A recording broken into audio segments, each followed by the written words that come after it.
Hello everyone, my name is A. Susan Peters. I'm from KVRGCW Government College for Women and a member of RRC Club. Today I'm here to talk about HIV virus. As we all know that HIV virus stands for human immunodeficiency virus.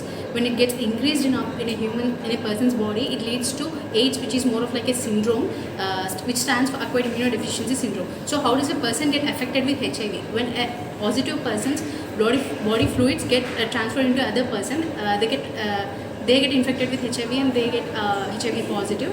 But there are also many myths about it, that a person can get HIV if we stand near a positive person, or if they have a fever, or if we get in contact with their sweat, or if they cough or sneeze, we might get it. But they are actually myths. The truth is that it transfers from one person to another when there is a blood transfer or any blood products from infected person to another person, or from pregnancies from a mother to a child, or during breastfeeding, or from organ transplants or tissue transplants. So these are the ways that they spread.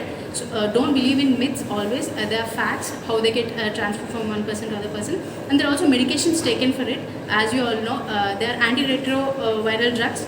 These are regimens which are used for a positive person so that they can fight all these viral infections, and they can build up their immunity back. So what does this virus do when it gets into our body? First thing it does is that when any virus inserts into our body, white blood cells which fight against these viruses inside our body, they release these cells which are called as T helper cells or T helper lymphocytes.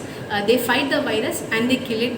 When HIV virus enters into a body, and if they are not treated, they multiply and they target the T helper lymphocyte cells, so they are destroyed, so that there is nothing to defend against them. So they multiply in the body, and gradually with time they destroy the human body completely by killing their immunity. So there are medications that are to be taken. People believe that if a mother is a HIV positive, the child will be definitely HIV positive.